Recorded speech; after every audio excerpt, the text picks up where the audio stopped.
जय माता दी। नमस्कार दोस्तों, स्वागत है आप सभी का हमारे YouTube चैनल लक्ष्मी शर्मा की कहानियां पर। महाप्रसाद जननी सर्व सौभाग्य वर्धिनी आधि व्याधि हरा नित्यम तुलसी त्वम नमस्तुते। प्यारे भक्तगणों, आज आप सभी श्रवण करेंगे तुलसी विवाह की संपूर्ण कथा विधि विधान के साथ। प्रेम से बोलिए तुलसी मैया की जय। कार्तिक शुक्ल नवमी को द्वापर युग का प्रारंभ हुआ है। इस तिथि को नवमी से एकादशी तक मनुष्य शास्त्रोक्त विधि से तुलसी विवाह का उत्सव करे तो उसे कन्यादान का फल प्राप्त होता है। पूर्व काल में कनक की पुत्री किशोरी ने एकादशी के दिन संध्या के समय तुलसी की वैवाहिक विधि संपन्न की थी। इससे वह वैधव दोष से मुक्त हो गई। सुनिए तुलसी विवाह की विधि। 1 तोला स्वर्ण की भगवान विष्णु की प्रतिमा बनाएं या अपनी भक्ति के अनुसार आधे या चौथाई तोले की बनवाएं, अथवा ये भी ना होने पर उसमें अन्य धातुओं के सम्मिश्रण से ही बनवाएं। फिर तुलसी और भगवान विष्णु की प्रतिमा में प्राण प्रतिष्ठा करके स्तुति आदि के द्वारा भगवान को निद्रा से जगाए। फिर पुरुष सूक्त से वह षोडशोपचार से पूजा करे। पहले देश काल स्मरण करके गणेश पूजन करे। फिर पुण्य वाचक करके वेद मंत्रों का उच्चारण करते हुए बाजे आदि की ध्वनि से भगवान विष्णु की प्रतिमा को तुलसी के निकट लाकर रख दे। प्रतिमा को सुंदर वस्त्रों व उसी समय भगवान का आह्वान करे कि हे भगवान केशव, आइए आइए देव, मैं आपकी पूजा करूंगी, आपकी सेवा में तुलसी को समर्पित करूंगी, आप मेरे सब मनोरथ को पूर्ण करें। इस प्रकार आह्वान के बाद 3 बार अर्घ्य, पाद्य और बिष्टर का उच्चारण करके इन्हें भी भगवान को समर्पित कर दे। तत्पश्चात कांसे के पात्र में दही, घी और मधु रखकर इसे कांसे के ढक्कन से ढककर भगवान को अर्पण करते हुए इस प्रकार कहे, वासुदेव आपको नमस्कार है, यह मधुपर्क ग्रहण कीजिए। तब दोनों को एक दूसरे के समक्ष रखकर मंगल पाठ करें। इस प्रकार गोधूली बेला में जब भगवान सूर्य कुछ कुछ दिखाई देते हैं तब कन्यादान का संकल्प करें और भगवान से यह प्रार्थना करें, आदि मध्य और अंत से रहित त्रिभुवन प्रतिपालक परमेश्वर, इस तुलसी को आप विवाह की विधि से ग्रहण करें। यह पार्वती की बीज से प्रकट हुई है, वृंदावन की भस्म में स्थित रही है तथा आदि मध्य और अंत में शून्य है। आपको तुलसी अत्यंत प्रिय है, अतः इसे मैं आपकी सेवा में अर्पित करती हूँ। मैंने जल के घरों से सींचकर और अन्य सभी प्रकार की सेवाएं करके इसे पाली और पोसी हूँ, बढ़ाई हूँ और आपकी तुलसी आपको ही दे रही हूँ। हे प्रभु, कृपा करके इसे ग्रहण करें। इस प्रकार तुलसी का दान करके फिर उन दोनों तुलसी और विष्णु जी की पूजा करें। अगले दिन प्रातः काल में पुनः पूजा करें। अग्नि की स्थापना करके उसमें द्वादशाक्षर मंत्र से खीर, घी, मधु और तेल मिश्रित द्रव की 108 आहुति दे। आप चाहे तो आचार्य से भी होम की शेष पूजा पूरी करवा सकते हैं। तब भगवान से प्रार्थना करके कहे, प्रभु आपकी प्रसन्नता के लिए मैंने यह व्रत किया, इसमें जो भी कमी रह गई हो वह आपके प्रसाद से पूर्णता को प्राप्त हो जाए। अब आप तुलसी को साथ वैकुंठ धाम में पधारे। आप मेरे द्वारा की गई पूजा से सदा संतुष्ट रहकर मुझे कृतार्थ करें। इस प्रकार व्यक्ति तुलसी विवाह का पारायण करके भोजन करे और भोजन के बाद तुलसी के स्वतः गिरे हुए पत्तों को खाकर सब पापों से मुक्त होकर भगवान के धाम को प्राप्त होता है। भोजन में आंवला और बेर का फल खाने से उच्चिष्ट दोष मिट जाता है। प्यारे भक्तगणों, अब श्रवण करें तुलसी माता और शालिग्राम भगवान की कथा। कथा को पूरा सुने, अगर अच्छी लगे तो आगे दूसरों को भी शेयर करें। तो आइए श्रवण करें कथा। प्राचीन काल में हरिमेधा और सुमेधा नामक 2 ब्राह्मण रहते थे। वह कहीं जा रहे थे। जाते जाते किसी दुर्गम वन में परिश्रम से व्याकुल हो गए। वहां उन्होंने एक स्थान पर तुलसी का दल देखा। सुमेधा तुलसी का महान बन देखकर उसकी परिक्रमा की और भक्ति पूर्वक प्रणाम किया। यह देख हरिमेधा ने पूछा कि तुमने अन्य सभी देवताओं और तीर्थ व्रतों के रहने तुलसी वन को ही क्यों प्रणाम किया? तो सुमेधा ने बताया कि प्राचीन काल में जब दुर्वासा के श्राप से इंद्र का ऐश्वर्य छीन गया, तब देवताओं और असुरों ने मिलकर समुद्र मंथन किया तो धन्वंतरी रूप में भगवान श्री हरि और दिव्य औषधियां प्रकट हुई। उन दिव्य औषधियों में मंडलाकार तुलसी उत्पन्न हुई, जिसे ब्रह्मा आदि देवताओं ने श्री हरि को समर्पित कर दिया और भगवान ने उसे ग्रहण कर लिया। भगवान नारायण संसार के रक्षक और तुलसी उनकी प्रियतमा है, इसलिए मैंने उन्हें प्रणाम किया है। सुमेधा इस प्रकार कह ही रहे थे कि सूर्य के समान अत्यंत तेजस्वी विशाल विमान उनके निकट उतरा। उन दोनों के समक्ष ही वहां एक बरगद का वृक्ष गिर पड़ा और उसमें से 2 दिव्य पुरुष प्रकट हुए। उन दोनों ने हरिमेधा और सुमेधा को प्रणाम किया। तब दोनों ब्राह्मणों ने उनसे पूछा कि आप कौन हैं? तब उनमें से जो बड़ा था वह बोला, मेरा नाम आस्तिक है। एक दिन मैं नंदन वन में पर्वत पर कीड़ा करने गया था। देवांगनाओं ने मेरे साथ इच्छा अनुसार विहार किया। उस समय उन युवतियों के हार के मोती तोड़कर तपस्या करते हुए लोमस ऋषि पर गिर पड़े।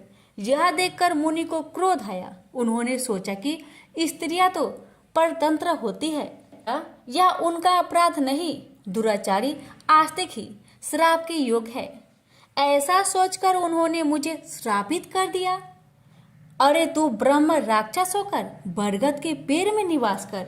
जब मैंने विनती से उन्हें प्रसन्न किया तो उन्होंने श्राप से मुक्ति की विधि सुनिश्चित कर दी। जब तू किसी ब्राह्मण के मुख से तुलसी दल की महिमा सुनेगा तो तत्काल तुझे उत्तम मोक्ष प्राप्त होगा। इस प्रकार मुक्ति का श्राप पाकर मैं चिरकाल इस वट वृक्ष पर निवास करता था। आज देववश आपके दर्शन से मेरा छुटकारा हुआ है।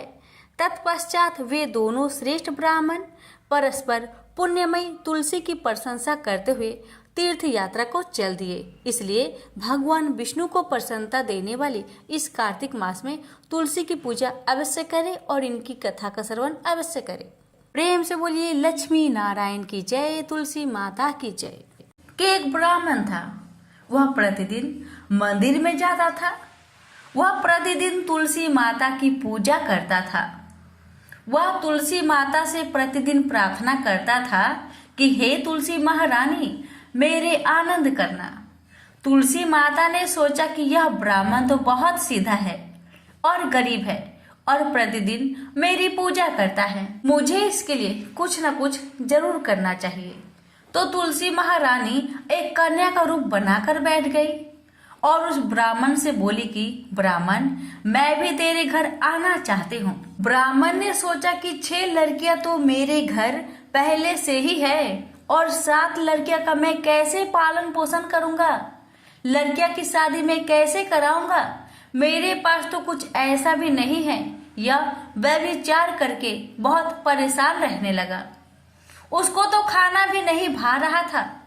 उसकी औरत ने कहा, क्या बात है, आजकल तुम बहुत दुखी रहने लगे हो। तो इस पर ब्राह्मण बोला कि मैं मंदिर जाता हूँ, वहां पर एक छोटी सी सुंदर सी कन्या बैठी है और वह मुझसे कहती है कि मैं आपके घर आऊंगी। ब्राह्मण की पत्नी बोली, अरे इसमें परेशान होने की क्या बात है, आ रही है तो आ जाने दो। ब्राह्मण बोला कि पहले से अपनी 6 लड़कियां तो है ही, उनकी भी अपनी शादी को करवानी है। तो इस पर ब्राह्मणी बोली कि अरे ये तो कोई बात नहीं है, अपनी 6 लड़कियों की शादी करवाएंगे, वैसे 7वीं की भी करवा देना। अगले दिन जब ब्राह्मण वह मंदिर गया तो वह छोटी कन्या ने पूछा, ब्राह्मण मैं आपके घर आऊं? तो ब्राह्मण बोला, हाँ चल बेटा चल। कन्या को ब्राह्मण घर लेके चला आया। तुलसी माता के कन्या रूप में ब्राह्मण के घर आने से ब्राह्मण घर बहुत आनंद हो गया। घर में लक्ष्मी की बारिश हो गई। जब ब्राह्मण 7 कन्याओं की शादी के लिए वर ढूंढने जाने लगा तो उस छोटी सी कन्या ने कहा कि मेरे तो शालिग्राम जी के मंदिर में जाकर शालिग्राम जी को बोलना कि बारात लेकर आए। और मेरी 6 बहनों के तुम्हारे इच्छा से वर ढूंढ लेना। तुलसी महारानी की मेहरबानी से उसके तो सब जेवर, कपड़ा, खाना सब तैयार हो गया और अच्छी धूमधाम से उनकी शादी हो गई और उस ब्राह्मण पर तुलसी माता टुटमान हो गई। हे तुलसी माता, जैसे आप ब्राह्मण पे टुटमान हुए वैसे हम पर भी होना, और जैसा आनंद ब्राह्मण के करा वैसा हम सबके करना। प्रेम से बोलिए तुलसी महारानी की जय। बहुत समय पहले की बात है, किसी गांव में एक कन्या रहती थी। जब वह थोड़ी सी बड़ी हुई और उसको समझ आने लगा, तब से ही वह तुलसी माता का पूजन करने लगी। उसके प्रतिदिन का नियम था कि तुलसी माता जी का पूजन करने के बाद ही खाना खाती थी। जब वह कन्या शादी के लायक हुई तब उसके माता पिता ने उसकी शादी करवा दी। कन्या को उसके माता पिता ने दहेज में भी एक तुलसी का गमला दिया था, क्योंकि माता पिता तो जानते हैं मेरी कन्या बिना तुलसी पूजन के भोजन नहीं करती। इसी कारण उन्होंने कन्या को तुलसी का गमला दे दिया। कन्या पहुंची ससुराल। वहां पर वह प्रतिदिन सवेरे ही उठती, पूजा करती और उसके बाद ही खाना खाने बैठती थी। उस कन्या की 2 जेठानियां थी। वो दोनों उसका मजाक उड़ाती थी कि बड़े नियम धर्म वाली बनती है। उन दोनों को उससे बहुत ईर्ष्या जलन होती थी, इसलिए वो दोनों तुलसी जी का गमला छुपा देती थी। वह कन्या बड़ी मुश्किल से गमला ढूंढ कर लाती और उनका अच्छे से पूजा पाठ करती और फिर भोजन करती थी। एक दिन की बात है, दोनों जेठानी देवरानी ने मिलकर क्या किया कि तुलसी के गमला को घर से बाहर ही फेंक दिया। कन्या बेचारी तुलसी गमला बहुत खोजी मगर तुलसी गमला मिला ही नहीं। बेचारी बहुत परेशान हो गई। उस दिन तो उसने खाना भी नहीं खाया, क्योंकि उसका नियम जो था तुलसी पूजन के बाद ही वह भोजन करती थी। कन्या की सच्ची भक्ति और श्रद्धा देखकर माँ तुलसी प्रसन्न हो गई और उसके कमरे में तुलसी का गमला अपने आप ही प्रकट हो गया। अगले दिन सुबह जब कन्या उठी तो क्या देखती है कि उसके कमरे में एक तुलसी का गमला अपने आप ही प्रकट हुआ है। यह देखकर कन्या तो प्रसन्न हो गई, तुलसी माता की जय जयकार करने लगी, उनको धन्यवाद करने लगी कि अब मुझे कोई भी दिक्कत नहीं होगा। अब तो मैं हर रोज इसी कमरे में आकर माँ की पूजा पाठ अच्छा से करूंगी और मेरी तुलसी का गमला तो अब कोई चुरा भी नहीं सकेगा। अब तो कन्या रोज सुबह जल्दी उठती और स्नान करके माता रानी तुलसी महारानी का पूजन कर लेती और उसके बाद ही खाना खाने बैठ जाती। तो एक दिन की बात है, जब वह कन्या तुलसी माता का पूजन करके खाना खाने बैठी तो जेठानियां मजाक उड़ाने लगी कि देवरानी का तो नियम धर्म पूरा हो गया। उससे पूछती है कि क्या तुमने तुलसी पूजन कर ली है? तो देवरानी धीरे से बोलती है, हाँ मैंने कर लिया। जेठानी बोलती है, कहाँ से कर ली पूजा? गमला तो हमने बहुत दूर फेंकवा दिया था। तो देवरानी कहती है, आप लोगों को विश्वास नहीं है तो जाइए मेरे कमरे में जाकर देख लीजिए। जब दोनों जेठानियां उस कन्या के कमरे में जाती है, वहाँ पर बहुत सुंदर माँ तुलसी का गमला को पाती है। ये देखकर दोनों देवरानी जेठानी को अपनी गलती का एहसास हुआ। उन्होंने माँ तुलसी से क्षमा याचना की और अपनी देवरानी से भी क्षमा याचना की। कहने लगी, देवरानी तुम्हारी भक्ति सच्ची है, हमें माफ कर दो। हमने तुम्हें बहुत तकलीफ दिया, बहुत परेशान किया, हमें माफ कर दो। आज से हम दोनों भी तुम्हारे साथ माँ तुलसी का नियम पूर्वक पूजन करेंगे। तुलसी माता की कृपा से उस कन्या के ससुराल में अन्न धन के भंडार भर गए। प्रेम से बोलिए तुलसी माता की जय। हे तुलसी माता, जैसी कृपा आपने देवरानी पर करी वैसी हम सब पर करना। कहानी कहते सुनते हुकार भरते सब पर करना। प्रेम से बोलिए तुलसी महारानी की जय हो। भगवान विष्णु ने जब श्री कृष्ण का रूप अवतार लिया तब रुक्मणी और सत्यभामा उनकी पटरानी हुई। सत्यभामा पूर्व जन्म में एक ब्राह्मण की पुत्री थी। युवा अवस्था में ही एक दिन इनके पति और पिता को एक राक्षस ने मार दिया। कुछ दिनों तक ब्राह्मण की पुत्री रोती रही। इसके बाद उसने स्वयं को विष्णु भगवान की भक्ति में समर्पित कर दिया। वह सभी एकादशी का व्रत रखती थी और कार्तिक मास में नियम पूर्वक सूर्य उदय से पूर्व स्नान करके भगवान विष्णु और तुलसी जी का पूजन करती थी। बुढ़ापा आने पर एक दिन जब ब्राह्मण की पुत्री कार्तिक स्नान के लिए गंगा में डुबकी लगाई, तब बुखार से कांपने लगी और गंगा तट पर उसकी मृत्यु हो गई। उसी समय विष्णु लोक से एक विमान आया और ब्राह्मण की पुत्री का दिव्य शरीर विमान में बैठकर विष्णु लोक को पहुंच गया। जब भगवान विष्णु ने कृष्ण अवतार लिया, तब ब्राह्मण की पुत्री ने सत्यभामा के रूप में जन्म लिया। कार्तिक मास में दीपदान करने के कारण सत्यभामा को सुख और संपत्ति प्राप्त हुई। नियमित तुलसी में जल अर्पित करने के कारण सुंदर वाटिका का सुख मिला। शास्त्रों के अनुसार कार्तिक मास में किए गए दान पुण्य का फल व्यक्ति को अगले जन्म में अवश्य प्राप्त होता है। प्रेम से बोलिए तुलसी माता की जय। तुलसी माता से जुड़ी एक अन्य प्रसंग, गुणवती नामक स्त्री ने कार्तिक मास में मंदिर के द्वार पर तुलसी का एक सुंदर वाटिका लगाई। उस पुण्य के कारण वह अगले जन्म में सत्यभामा बनी और सदैव कार्तिक मास का व्रत करने के कारण वह भगवान श्री कृष्ण की पत्नी बनी। यह है कार्तिक मास में तुलसी आराधना का फल। इस मास में तुलसी विवाह की भी परंपरा है, जो कार्तिक मास की पूर्णिमा तिथि को किया जाता है। इसमें तुलसी के पौधे को सजाया संवारा जाता है एवं भगवान शालग्राम का पूजन किया जाता है। तुलसी का विधिवत विवाह किया जाता है। जो व्यक्ति यह चाहता है कि उसके घर में सदैव शुभ कर्म हो, सदैव सुख शांति का निवास रहे, उसे तुलसी की आराधना अवश्य करनी चाहिए। कहते हैं कि जिस घर में शुभ कर्म होते हैं वहाँ तुलसी कभी भी हरी भरी नहीं रहती। तुलसी हमारी आस्था एवं श्रद्धा की प्रतीक है एवं अपरिमित औषधीय गुण से युक्त भी है। वर्ष भर में तुलसी में जल अर्पित करना एवं सायंकाल तुलसी के नीचे दीप जलाना अत्यंत श्रेष्ठ माना जाता है।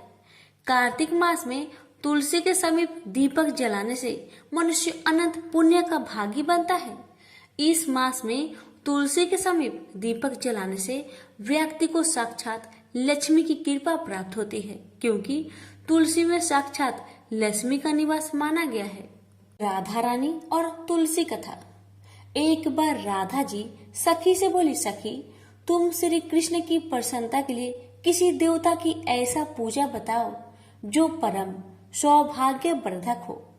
तब समस्त सखियों में श्रेष्ठ चंद्रनंदा ने अपने हृदय में एक क्षण तक कुछ विचार किया, फिर बोली, राधे परम सौभाग्यदायक और श्री कृष्ण की प्रीति के लिए वरदायक व्रत है तुलसी की सेवा। तुम्हें तुलसी सेवन का ही नियम लेना चाहिए, क्योंकि तुलसी का ही यदि स्पर्श अथवा ध्यान, नाम कीर्तन, आरोपण, सेचन किया जाए तो महान पुण्यप्रद होता है। हे राधे, जो प्रतिदिन तुलसी की भक्ति करते हैं वे कोटि सहस्त्र युगों तक अपने उस सुकृत्य का उत्तम फल भोगते हैं। मनुष्यों की लगाई हुई तुलसी जब तक शाखा पर शाखा, बीज, पुष्प और सुंदर दलों के साथ पृथ्वी पर बढ़ती रहती है, तब तक उनके वंश में जो जो जन्म लेता है वे सभी हो हजारों कल्पों तक श्री हरि के धाम में निवास करते हैं। जो तुलसी मजरी सिर पर रखकर प्राण त्याग करता है वह सैकड़ों पापों से युक्त क्यों न हो, यमराज उसकी ओर देख भी नहीं सकते। इस प्रकार चंद्रनन्ना की कही बात सुनकर रासेसरी श्री राधा ने साक्षात श्री हरि को संतुष्ट करने वाले तुलसी सेवन का व्रत प्रारंभ किया और केतकी वन में 100 हाथ गोलाकार भूमि पर पहुंच ऊंचा और अत्यंत मनोहर श्री तुलसी का मंदिर बनवाया, जिसकी दीवार सोने से जड़ी थी और किनारे किनारे पद्म रामगनी लगी थी। वह सुंदर सुंदर पन्ने हीरे और मोतियों की परकोट से अत्यंत सुशोभित था। उसके चारों ओर परिक्रमा के लिए गली बनाई गई थी, जिसकी भूमि चिंतामणि से मंडित थी। ऐसे तुलसी मंदिर के मध्य भाग में हरे पल्लवों से सुशोभित तुलसी की स्थापना करके श्री राधा ने अभिजीत मुहूर्त में उनकी सेवा प्रारंभ की। राधा जी ने आश्विन शुक्ल पूर्णिमा से लेकर चैत्र पूर्णिमा तक तुलसी सेवन व्रत का अनुष्ठान किया। व्रत आरंभ करके उन्होंने प्रतिमास पृथक पृथक रस से तुलसी को सींचा। कार्तिक महीने में दूध से, मार्गशीर्ष महीने में ईख के रस से, पौष में दक्षा रस से, माघ में बारहमासी आम के रस से, फाल्गुन मास में अनेक वस्तुओं से मिश्रित मिश्री के रस से और चैत्र मास में पंचामृत से उनका सिंचन किया और वैशाख कृष्ण प्रतिपदा के दिन उद्यापन का उत्सव किया। उन्होंने 2 लाख ब्राह्मण को 56 भोगों से तृप्त करके वस्त्र और आभूषण के साथ दक्षिणा दी। मोटे मोटे दिव्य मोतियों का 1 लाख भार और स्वर्ण का 1 कोटि भार श्री गंगाचार्य को दिया। उस समय आकाश से देवता तुलसी मंदिर पर फूलों की वर्षा करने लगे। उसी समय स्वर्ण सिंहासन पर विराजमान हरिप्रिया तुलसी देवी प्रकट हुई। उनके 4 भुजाएं थी, कमल दल के समान विशाल नेत्र थे। 16 वर्ष की सी अवस्था और श्याम कांति थी। मस्तक पर हेममय किरीट प्रकाशित था और कानों में कंचनमय कुंडल झलमला रहे थे। गरुड़ से उतरकर तुलसी देवी ने रंग वल्ली जैसी श्री राधा को अपनी भुजाओं से अंक में भर लिया और उनके मुख चंद्र का चुंबन किया। तुलसी बोली, कलावती राधे, मैं तुम्हारी भक्ति से प्रसन्न हूँ। यहाँ इंद्रिय, मन, बुद्धि और चित्त द्वारा जो मनोरथ तुमने किया है वह सब तुम्हारे सम्मुख सफल हो। इस प्रकार हरिप्रिया तुलसी को प्रणाम करके वृषभानु नंदिनी राधा ने उनसे कहा, देवी, गोविंद के युगल चरणों में मेरी आहुति की भक्ति बनी रहे। तब तथास्तु कहकर हरिप्रिया अंतर्ध्यान हो गई। इस प्रकार पृथ्वी पर जो मनुष्य श्री राधिका के इस विचित्र आख्यान को सुनता है वह भगवान को पाकर कृत्य कृत्य हो जाता है। प्रेम से बोलिए तुलसी माता की जय। सुवार्णी मुनि की पुत्री तुलसी अपूर्व सुंदर थी। उसकी इच्छा थी कि उनका विवाह भगवान नारायण के साथ हो। इसके लिए उन्होंने नारायण पर्वत की घाटी में स्थित बद्रीवन में घोर तपस्या की। दीर्घ काल तक तपस्या के उपरांत ब्रह्मा जी ने प्रसन्न होकर दर्शन दिए और वर मांगने को कहा। तब तुलसी जी ने कहा, हे सृष्टि के कर्ता ब्रह्मदेव, आप तो अंतर्यामी हैं, आपसे क्या छुपा है। सबकी मन की बात आप जानते हैं। फिर भी मैं अपनी इच्छा आपको बताती हूँ। मैं चाहती हूँ कि भगवान श्री हरि मुझे पति रूप में मिले। तुलसी की बातें सुन ब्रह्मदेव ने कहा, तुम्हारा अभीष्ट तुम्हें अवश्य मिलेगा। आपने पूर्व जन्म में किसी अपराध के कारण तुम्हें श्राप मिला है। इसी प्रकार भगवान श्री नारायण के एक पार्षद को भी दानव कुल में जन्म लेने का श्राप मिला है। दानव कुल में जन्म लेने के बाद भी उसमें नारायण का अंश विद्यमान रहेगा। इसलिए इस जन्म में पूर्व जन्म के पाप के शमन के लिए संपूर्ण नारायण तो नहीं, नारायण के अंश से युक्त दानव कुल में जन्मे उस श्रापग्रस्त पार्षद से तुम्हारा विवाह होगा। श्राप मुक्त होने पर भगवान श्री नारायण सदा सर्वदा के लिए तुम्हारे पति हो जाएंगे। तुलसी ने ब्रह्मा जी के इस वर को स्वीकार किया, क्योंकि मानव कुल में जन्म के कारण उसे मायावी भोग तो भोगना ही था। तुलसी बद्री वन में रहने लगी। नारायण का वह पार्षद दानव कुल में शंखचूड़ के नाम से पैदा हुआ था। कुछ दिनों के बाद वह भ्रमण करता हुआ बद्री वन में आया, जहाँ तुलसी रहा करती थी। वहां तुलसी को देखते ही उस पर मुग्ध हो गया। तुलसी के सामने उसने अपने साथ विवाह करने का प्रस्ताव रखा। इतने में ही वहां ब्रह्मा जी भी आ गए और उन्होंने तुलसी से कहा, तुलसी, शंखचूड़ को देखो, कैसा देवोपम इसका स्वरूप है। दानव कुल में जन्म लेने के बाद भी लगता है जैसे इसके शरीर में नारायण का वास हो।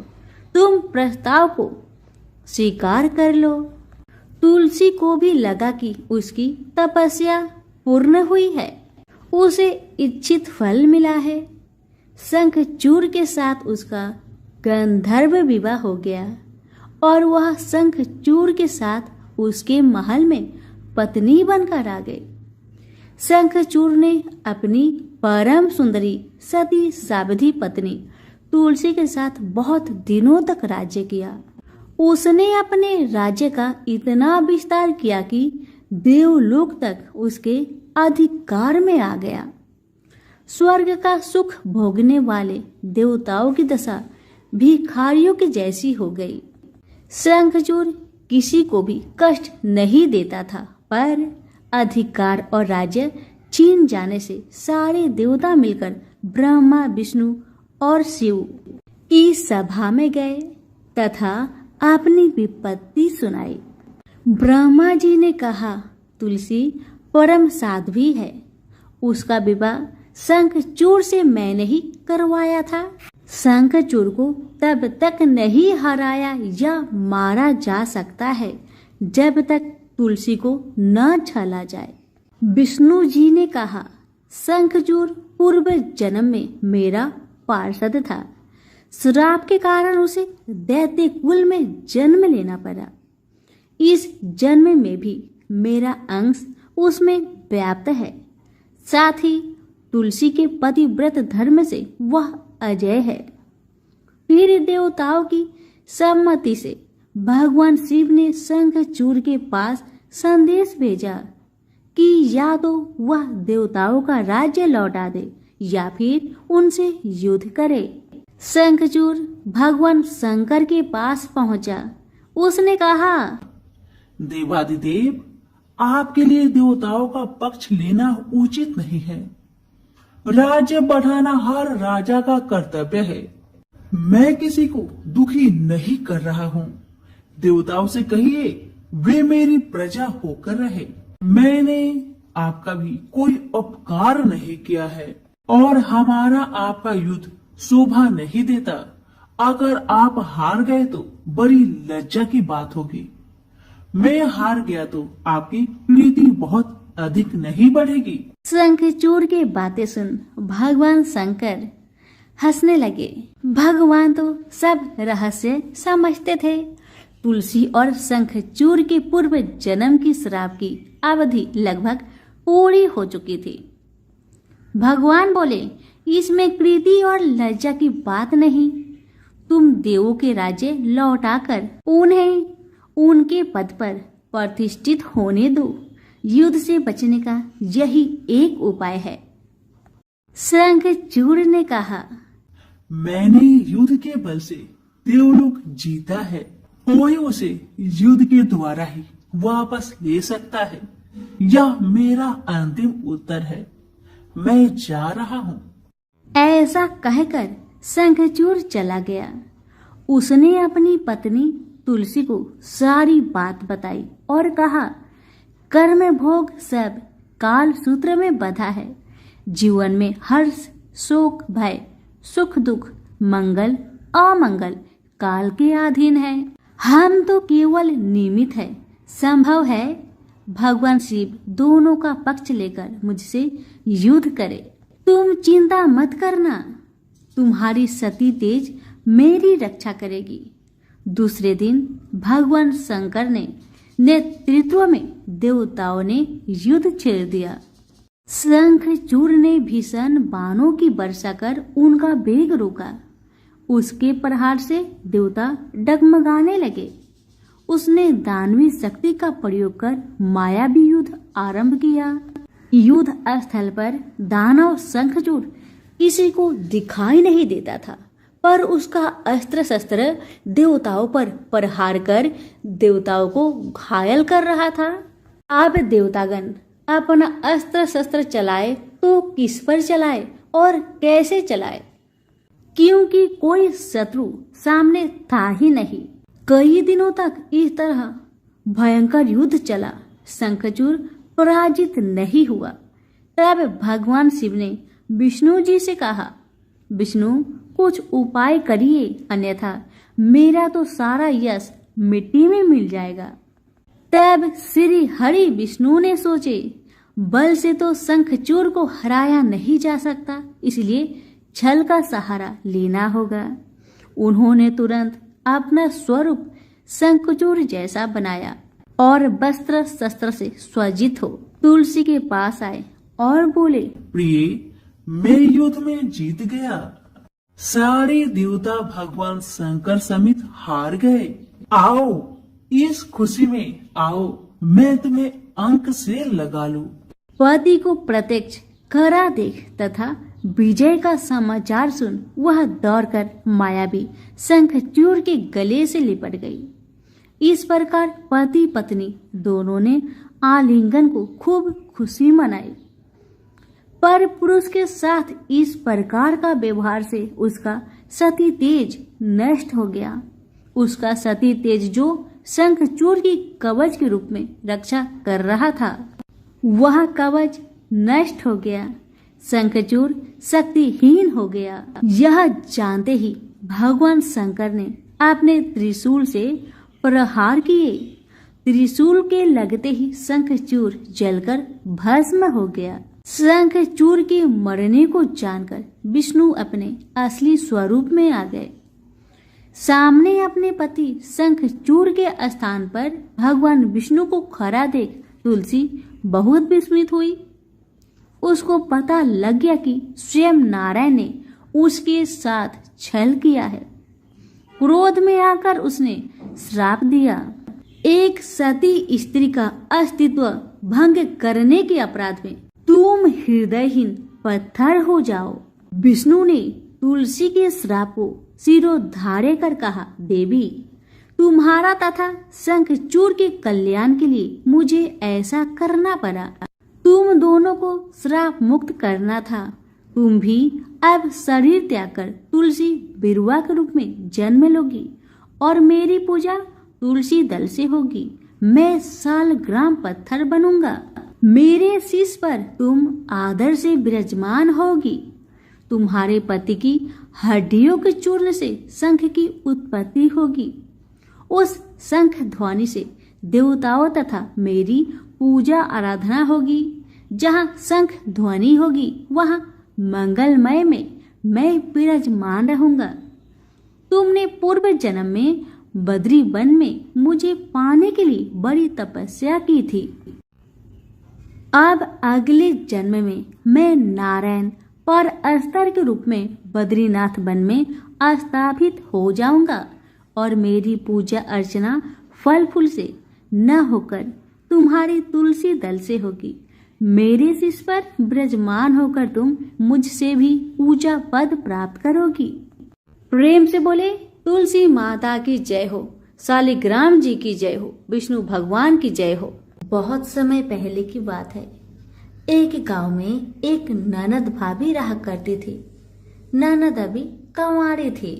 उस परिवार में ननद, भाभी और भाई, इन तीनों के अलावा और कोई भी नहीं रहता था।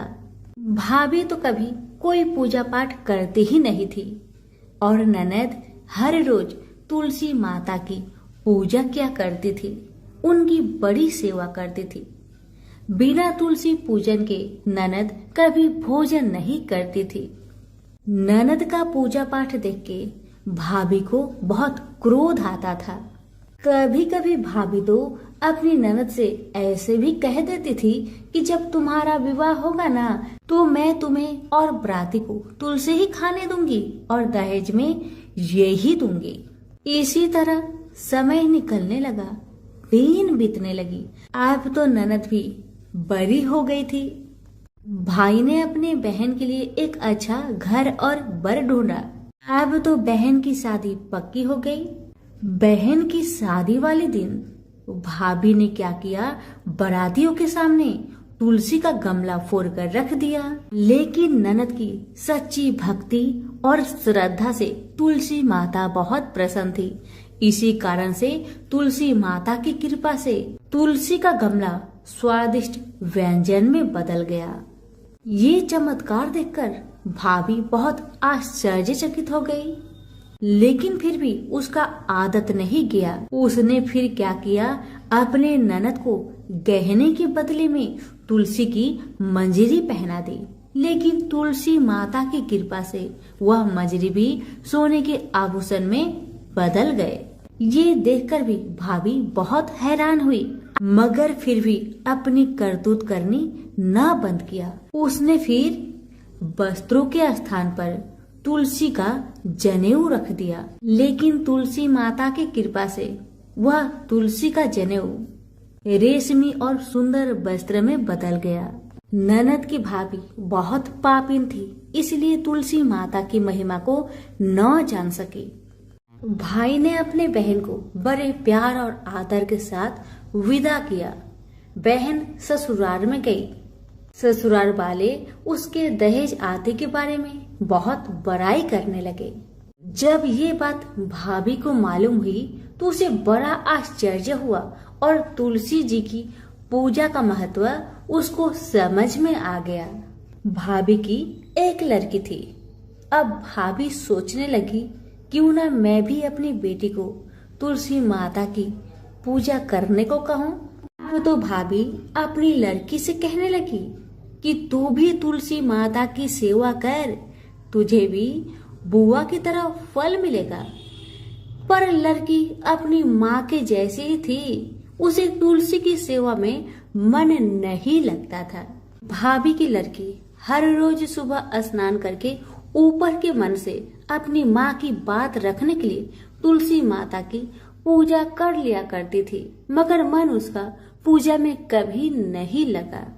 इसी तरह समय बीतते गया। इस बार भाभी ने खुद अच्छा घर और वर देखकर अपनी बेटी का विवाह तय किया। और जब विवाह का समय आया तो भाभी ने सोचा, जैसा व्यवहार मैंने अपनी ननद के साथ किया वैसा ही व्यवहार मैं अपनी बेटी के साथ करूंगी, क्योंकि मैंने जो ननद के साथ व्यवहार किया उसी व्यवहार के कारण ननद को इतनी इज्जत मिली थी।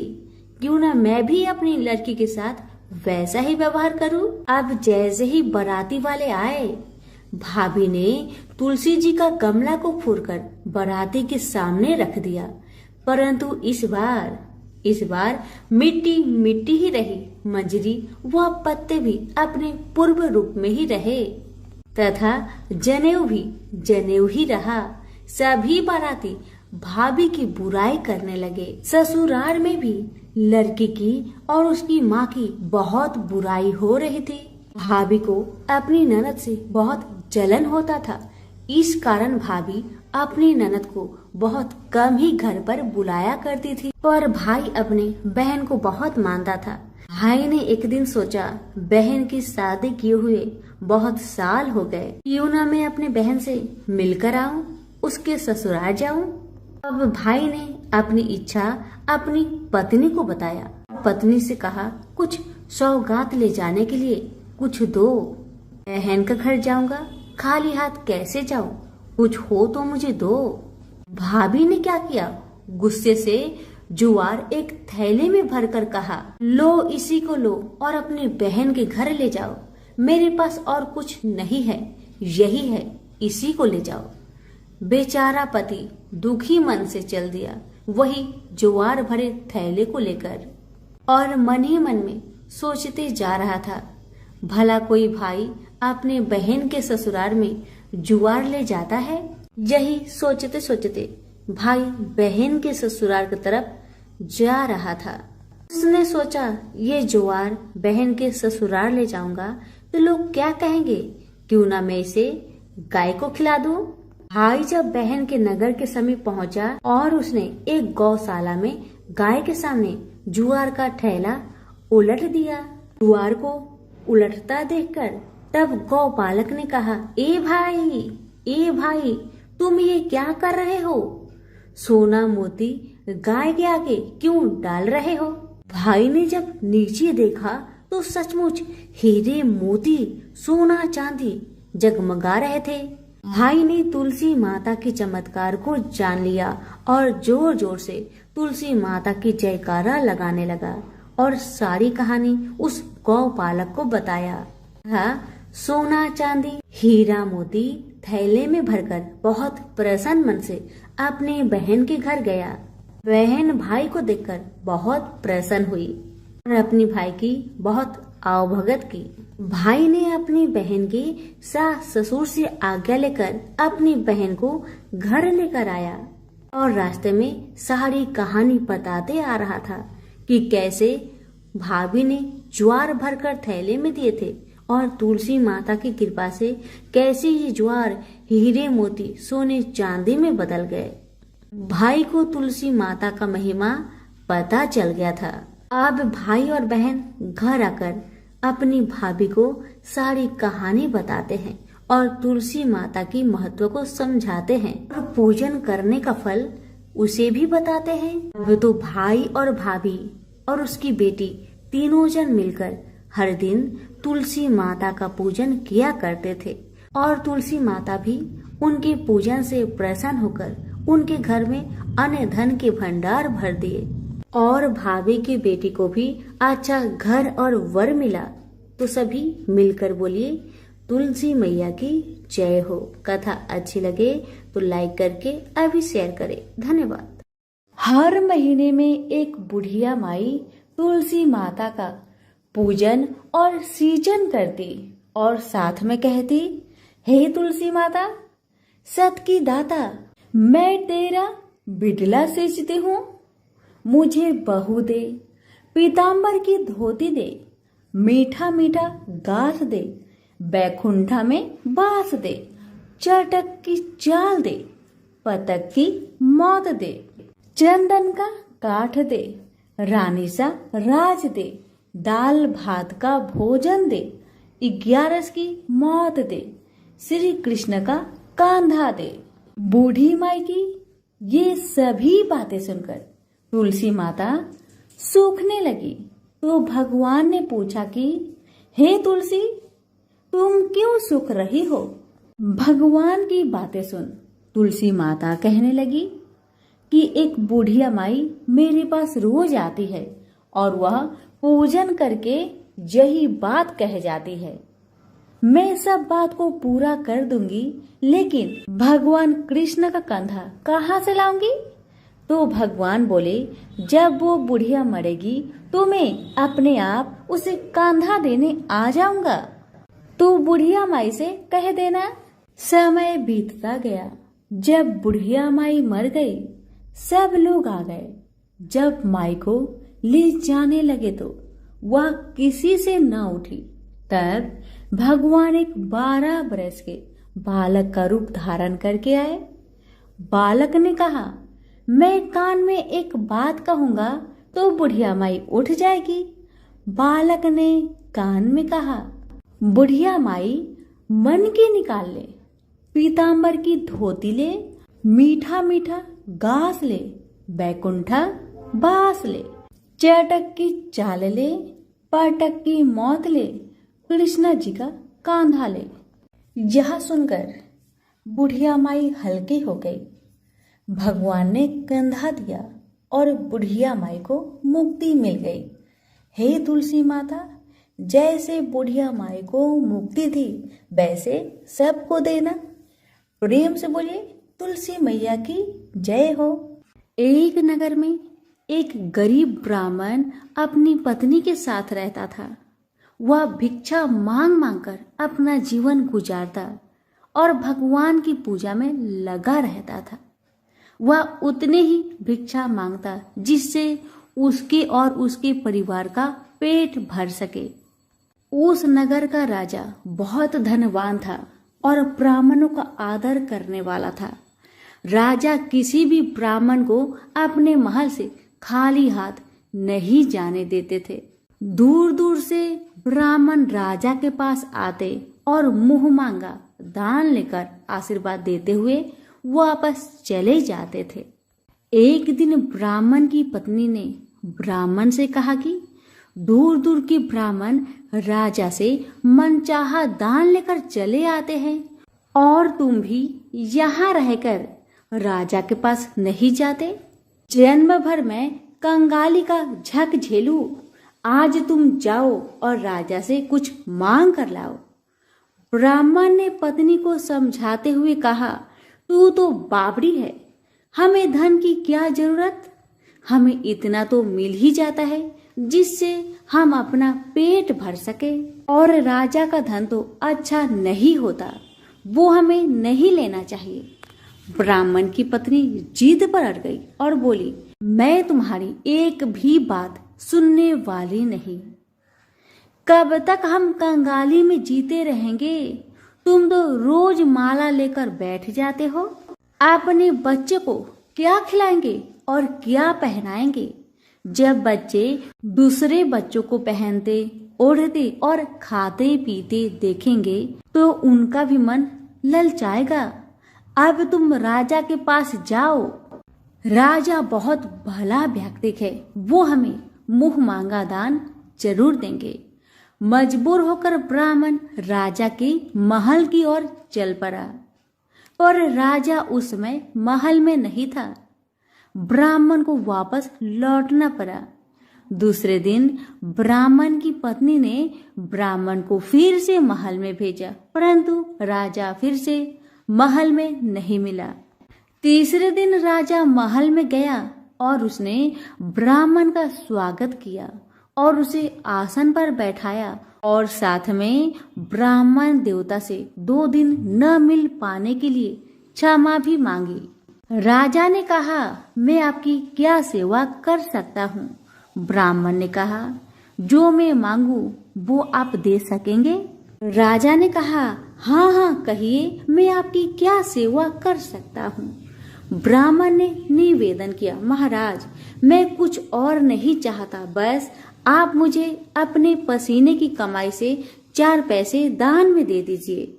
ब्राह्मण की बात सुन राजा बहुत हैरान हो गए और मन ही मन सोचने लगे कि मेरे महल में कितने सारे धन पड़े हैं पर मेरी मेहनत की 1 कौड़ी भी नहीं है।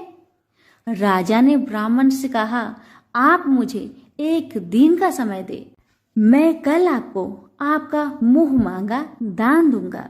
ब्राह्मण महल से अपने घर को खाली हाथ ही लौट आए। ब्राह्मण को खाली हाथ आता देख पत्नी बोली, क्या हुआ, राजा ने कुछ दिया नहीं? ब्राह्मण बोला, राजा ने कल देने के लिए कहा है। ब्राह्मण की पत्नी सोचने लगी, शायद इन्होंने बहुत सारा धन मांगा होगा और राजा को इसकी व्यवस्था करने में समय लग रहा होगा, इसलिए कल बुलाया है।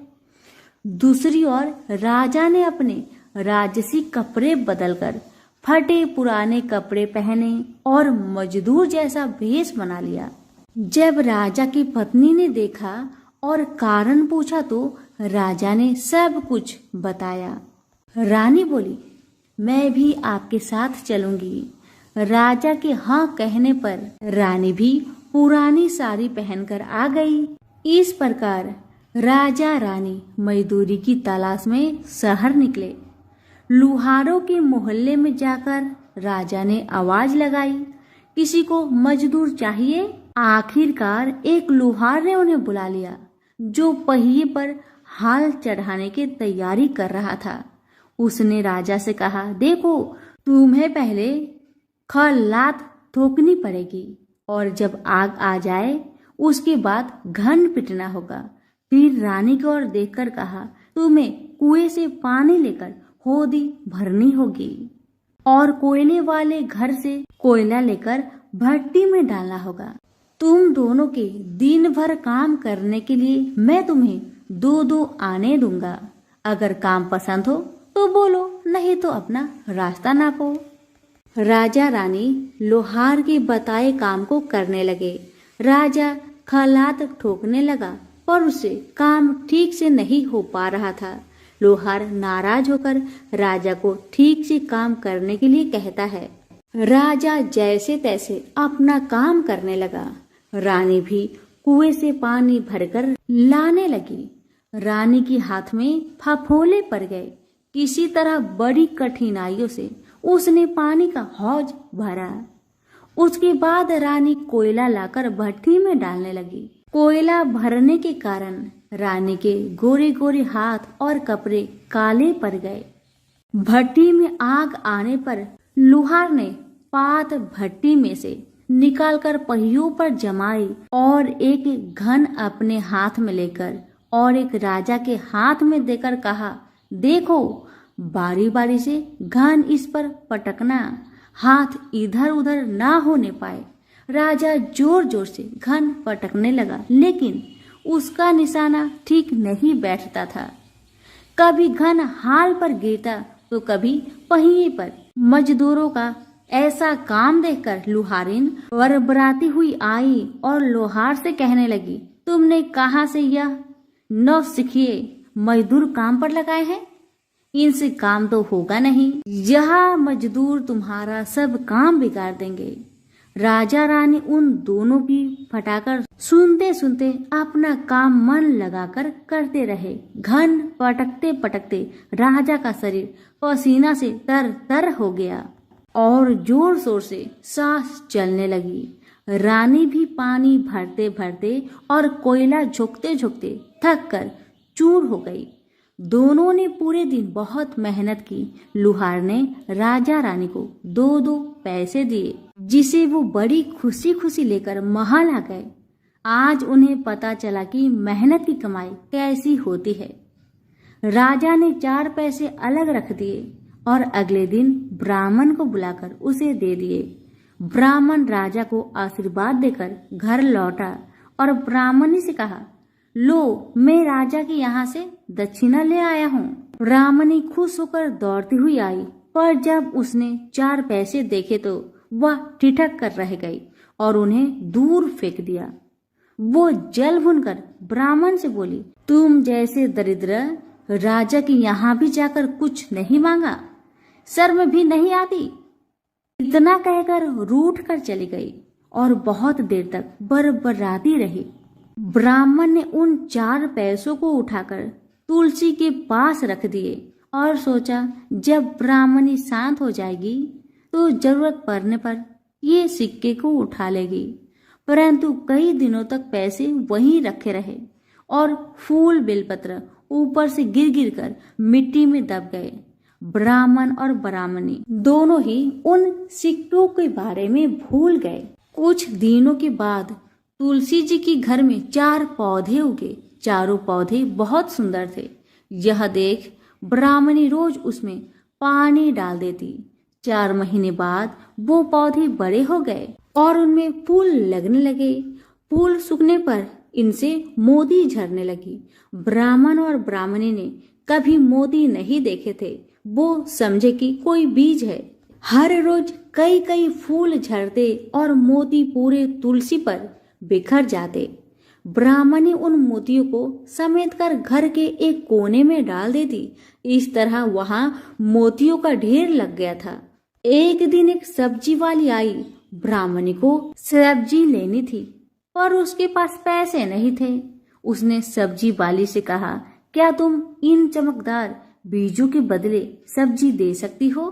सब्जी वाली ने देखा तो वो पहचान गई, अरे ये तो मोती है। उसने खुशी खुशी ब्राह्मणी को उन मोतियों के बदले उनकी मनपसंद सब्जी दे दी। अब से हर रोज ऐसा होने लगा। ब्राह्मणी और सब्जी वाली दोनों खुश थे। सब्जी वाली यह सोचकर खुश थी कि मुझे 1 पैसे की तरकारी के बदले हजारों का माल मिलता है, और ब्राह्मणी ये सोचकर खुश थी कि इस बीजों के बदले सब्जी मिल जाती है। इस प्रकार कई महीने बीत गए। उधर राजा के महल में कई राजहंस थे जो मोती चुगते थे। राजा का यह नियम था, जब राजहंस मोती चुग लेते थे उसके बाद ही राजा और उसका परिवार भोजन करता था। एक समय बाद राजा का सारा धन उन मोतियों और दान देने में खर्च हो गया। अब राजा को मोती खरीदने के पैसे तक नहीं बचे। यह खबर पूरे नगर में फैल गई। ब्राह्मण और ब्राह्मणी को जब यह पता चला तो उन्होंने यही विचार किया कि राजा बहुत दानी और नेक दिल है। उसने अपना सब कुछ दान कर दिया, यहाँ तक कि शायद उनके पास खाने को भी कुछ नहीं है। ऐसा हालत में हमें उन लोगों की सहायता करनी चाहिए। ब्राह्मण ने ब्राह्मणी से कहा, अगर तू कहे तो इसमें से कुछ बीज राजा को दे दूं। तू कहती है इससे सब्जी और खाने की चीज मिल जाते हैं। ब्राह्मणी ने कहा, हाँ, मैं रोज इसके बदले सौदा लिया करती हूँ। ऐसा कहकर ब्राह्मणी एक टोकरी बीज भर लाई। ब्राह्मण राजा के पास पहुंचा और उसे वो मोती दिए और राजा को सारी बात बताई। राजा उन मोतियों को देखकर चौंक गया। उसने मोती राजहंस को दिए। राजहंस उन्हें चुगने लगे। यह देख राजा ने ब्राह्मण से कहा, एक एक मोती सैकड़ों रुपए का है। सच बताए, आपके पास इतने मोती कहाँ से आए? ब्राह्मण बोला, महाराज, ऐसे बीज तो हमारे घर पर बहुत है। और राजा को पूरी बात बताई। राजा अपने मंत्रियों के साथ ब्राह्मण के घर पहुंचे और उन चारों पेड़ों को देखा। पूछताछ में उन सिक्के वाली बात सामने आ गई। जब पेड़ों को देखा तो उनकी जड़ के पास वही सिक्के चिपके हुए थे। आज ब्राह्मण और ब्राह्मणी को मालूम हुआ कि उनके पास लाखों करोड़ों की दौलत है, जिसे वो साधारण बीज समझते थे। ब्राह्मण ने सोचा कि मेरे लिए यह धन किस काम का। ऐसा सोच ब्राह्मण ने सारे मोती राजा को दान में दे दिए। राजा की आंखें भी खुल गई। मेहनत के धन की कीमत उन्हें मालूम पड़ गई। उस दिन राजा ने प्रण कर लिया कि मैं खजाने के पैसे से एक भी पैसा अपने खर्च में नहीं लगाऊंगा। अपना खर्च मेहनत करके चलाऊंगा। खजाने और ब्राह्मण के दान से राजा ने जनता का हित में कई धर्म कर्म के काम शुरू कर दिए। हे तुलसी माता, जैसे आपने ब्राह्मण परिवार पे अपनी कृपा बरसाई, वैसे ही आपकी कथा कहने वाले, सुनने वाले, हुक्कारे भरने वालों पर अपनी कृपा सदा बनाए रखे। तो प्रेम से बोलिए, तुलसी मैया की जय हो। पुराणों में बताया गया है कि एक बार भगवान गणेश गंगा नदी के किनारे तपस्या कर रहे थे। इसी कालवधि में धर्मात्मज की कन्या तुलसी विवाह की इच्छा लेकर तीर्थ यात्रा पर निकली। देवी तुलसी सभी तीर्थ स्थल का भ्रमण करते हुए गंगा के तट पर पहुंची। गंगा तट पर देवी तुलसी ने देखा कि युवा गणेश जी तपस्या में लीन थे। शास्त्रों के अनुसार तपस्या में विलीन गणेश जी रत्न जटित सिंहासन पर विराजमान थे। उनके समस्त अंगों पर चंदन लगा हुआ था। उनके गले में परिजात पुष्प के साथ स्वर्ण मणि रत्नों के अनेक हार पड़े थे। उनकी कमर में अत्यंत कोमल रेशम का पीतांबर लिपटा हुआ था। तुलसी श्री गणेश के इस सुंदर स्वरूप पर मोहित हो गई। उसके मन में गणेश से विवाह करने की इच्छा जागृत हुई। तुलसी ने विवाह की इच्छा से उनका ध्यान भंग किया। तब भगवान श्री गणेश ने तुलसी द्वारा तप भंग करने को अशुभ बताया और तुलसी की मनसा जानकर स्वयं को ब्रह्मचारी बताकर उसके विवाह प्रस्ताव को नकार दिए। विवाह प्रस्ताव ठुकराने पर तुलसी ने नाराज होकर गणेश जी को श्राप दिया कि उनके एक नहीं बल्कि 2 विवाह होंगी। इस पर श्री गणेश ने भी तुलसी को श्राप दे दिया कि तुम्हारा विवाह एक असुर से होगा। एक राक्षस की पत्नी होने का श्राप सुनकर तुलसी ने गणेश जी से माफी मांगी।